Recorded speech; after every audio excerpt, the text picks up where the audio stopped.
পানের সাথে জর্দা খাওয়া কি জায়েজ নাকি হারাম? বাচ্চা হওয়ার পর স্ত্রীর স্তনে মুখ দেওয়া বা চোষা জায়েজ কিনা? গান শুনতে শুনতে ঘুমালে ঘুমের মধ্যেও কি গুনাহ লেখা হবে? টুপি মাথায় দিয়ে বাথরুমে যাওয়া যাবে কিনা? দোয়া দরুদ পড়ার আগে বিসমিল্লাহ বলতে হবে কিনা? অত্যন্ত অত্যন্ত গুরুত্বপূর্ণ কিছু প্রশ্ন, জীবন ঘনিষ্ঠ অত্যন্ত প্রয়োজনীয় বেশ কিছু বিষয়গুলো প্রত্যেকটি মানুষের জানা থাকা দরকার। যেমন দোয়া দরুদ পড়ার আগে, দরুদ শরীফ পড়ার আগে বিসমিল্লাহ বলতে হবে কিনা সাধারণত বলা হয় না। তেমনি টুপি মাথায় দিয়ে বাথরুমে যাওয়া যাবে কিনা? টুপি একটা সম্মানিত জিনিস। তেমনি ভাবে গান শুনতে শুনতে যদি কেউ ঘুমিয়ে যায় তাহলে ঘুমের মধ্যেও কি তার ওই গান শোনার গুনাহ লেখা হবে কিনা? তেমনি পানের সাথে জর্দা খাওয়া, জর্দা যেহেতু ক্ষতিকর, তো পানের সাথে জর্দা খাওয়া যাবে কিনা? এবং বাচ্চা হওয়ার পরে স্ত্রীর স্তনে মুখ দেওয়া বা সেখান থেকে দুধ বের হলে সেগুলোর বিধান কি হবে, বিস্তারিত আলোচনা করবে ইনশাআল্লাহ। সুতরাং মনোযোগ সহ ভিডিওটি শেষ পর্যন্ত দেখুন, অন্যথায় কোনো বিষয়ে ভুল বোঝার সম্ভাবনা থাকে। আর অনলাইনেই অনুবাদ ও তাফসির সহ ক্লাস ভিত্তিক কোরআন শিখতে ও ইসলামী বিধিবিধান জানতে আল হাবিব অনলাইন একাডেমিতে স্ক্রিনে দেওয়া নম্বরে ইমো অথবা হোয়াটসঅ্যাপে যোগাযোগ করবেন।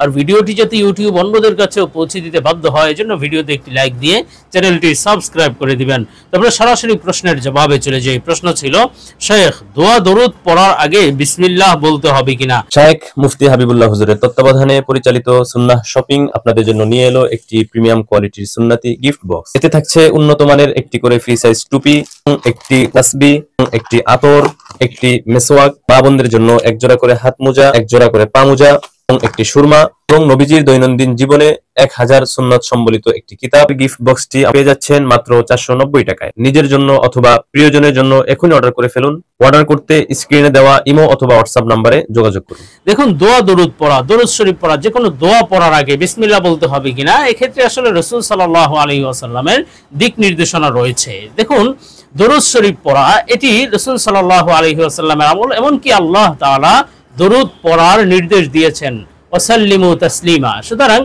এই যে দরুদ পড়া এবং বিভিন্ন দোয়া পড়া, এটা রাসূলের দেখানো পথে আদর্শ অনুযায়ী এই আমলগুলো করতে হবে।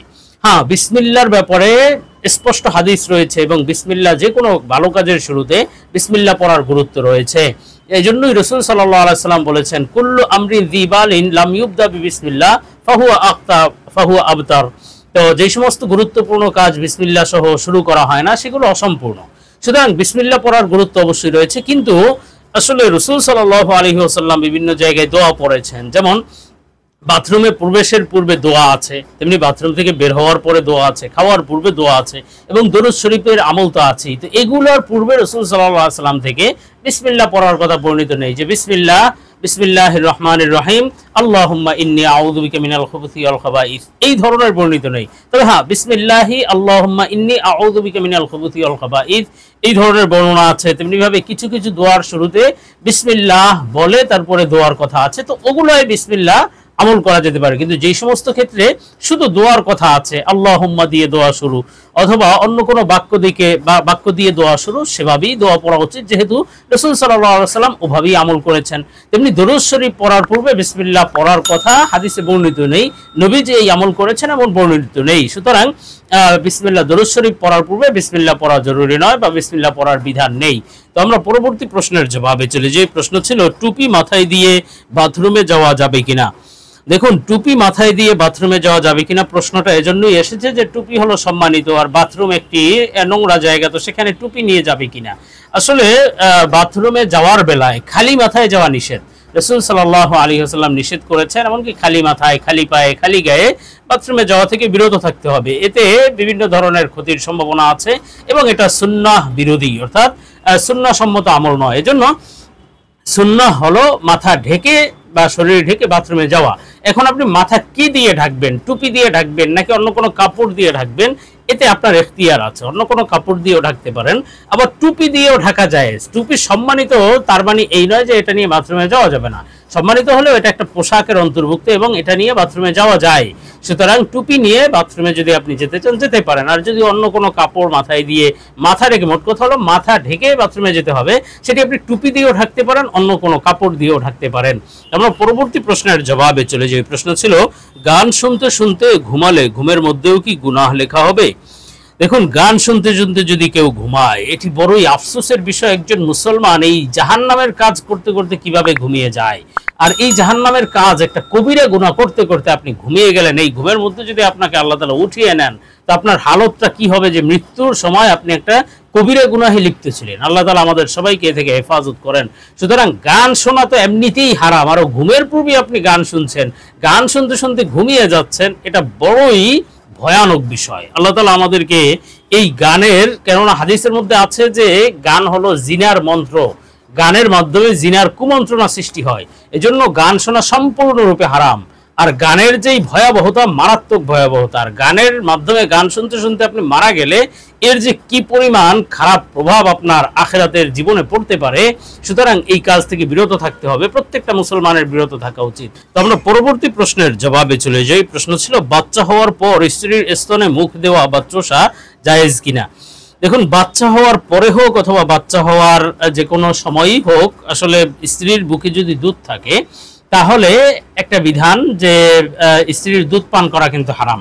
যেহেতু 2.5 বছরের পরে, 2 থেকে 2.5 বছর, সর্বোচ্চ 2 বছর বা সর্বোচ্চ 2.5 বছরের বিধান দুধ পান করা যায়।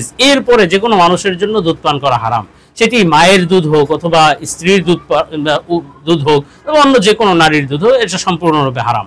এখন বাচ্চা হওয়ার পরে যেহেতু স্তনে দুধ থাকে, সুতরাং সেখানে যদি আপনি লেহন করেন, বা এখানে প্রশ্ন করেছেন যে মুখ দেওয়া বা চোষা, এটা নাজায়েজ নয়। মুখ দেওয়া নাজায়েজ নয় বা চোষণ নাজায়েজ নয়, কিন্তু দুধ যেন পেটে চলে না যায় এই বিষয়টি সর্বোচ্চ সতর্ক থাকতে হবে। যেহেতু বিষয়টি হারাম, সুতরাং এই কাজটি করা যাবে না। তবে যৌন ক্রিয়া হিসেবে অথবা বিভিন্ন সময়ে এই কাজটি করা যেতে পারে, কিন্তু দুধ পেটে চলে যাওয়ার ব্যাপারে খেয়াল রাখতে হবে, যেহেতু একটি হারাম বিষয়।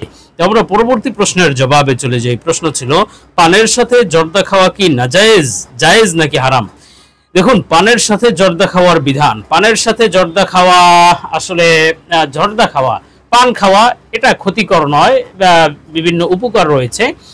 তারপরে সুপারিতে কিছু উপকার থাকতে পারে। তো এই যে জর্দা খাওয়া, চুন খাওয়া, এতে বেশ কিছু ক্ষতি আছে।